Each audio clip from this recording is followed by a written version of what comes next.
The brave Bible brothers. The second chapter of the book of Esther. After these things, when the wrath of King Ahasuerus was pacified, he remembered Vashti and what she had done, and what was decreed against her.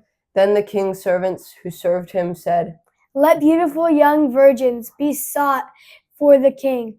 Let the king appoint officers in all the provinces of his kingdom, that they may gather together all the beautiful young virgins to the citadel of Susa, to the women's house, to the custody of Hegai, the king's eunuch, keeper of the women.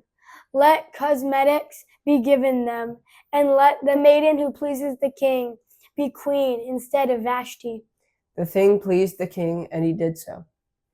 There was a certain Jew in the citadel of Susa, whose name was Mordecai, the son of Jair, the son of Shimei, the son of Kish, a Benjamite, who had been carried away from Jerusalem with the captives, who had been carried away with Jeconiah, king of Judah, who Nebuchadnezzar, the king of Babylon, had carried away. He brought up Hadassah, that is, Esther, his uncle's daughter, for she had neither father nor mother.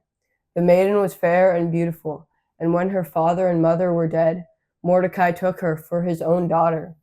So when the king's commandment and his decree was heard, and when many maidens were gathered together to the citadel of Susa, to the custody of Hegai, Esther was taken into the king's house, to the custody of Hegai, keeper of the women.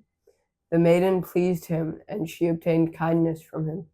He quickly gave her cosmetics and her portions of food, and the 7 choice maidens who were to be given her out of the king's house. He moved her and her maidens to the best place in the women's house.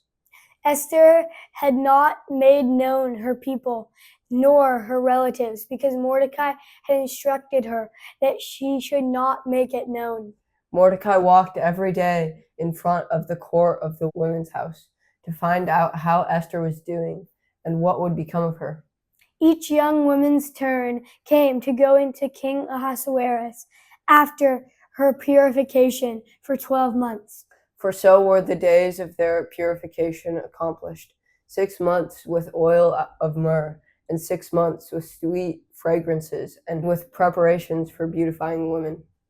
The young women then came to the king like this. Whatever she desired was given her, to go with her out of the women's house to the king's house. In the evening she went, and on the next day she returned into the second women's house, to the custody of Shashgaz, the king's eunuch, who kept the concubines. She came into the king no more, unless the king delighted in her, and she was called by name. Now when the turn of Esther, the daughter of Abihail, the uncle of Mordecai, who had taken her for his daughter, came to go into the king, she required nothing but what Hegai, the king's eunuch, the keeper of the women, advised. Esther obtained favor in the sight of all those who looked at her. So Esther was taken to King Ahasuerus into his royal house in the 10th month, which is the month of Tebeth, in the 7th year of his reign.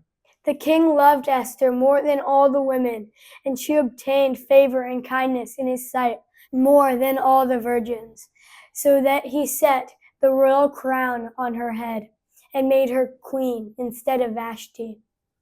Then the king made a great feast for all his princes and his servants, even Esther's feast, and he proclaimed a holiday in the provinces, and gave gifts according to the king's bounty. When the virgins were gathered together the second time, Mordecai was sitting in the king's gate. Esther had not yet made known her relatives nor her people, as Mordecai had commanded her, for Esther obeyed Mordecai, like she did when she was brought up by him. In those days, while Mordecai was sitting in the king's gate, 2 of the king's eunuchs, Bigthan and Teresh, who were doorkeepers, were angry and sought to lay hands on the king Ahasuerus. This thing became known to Mordecai, who informed Esther the queen.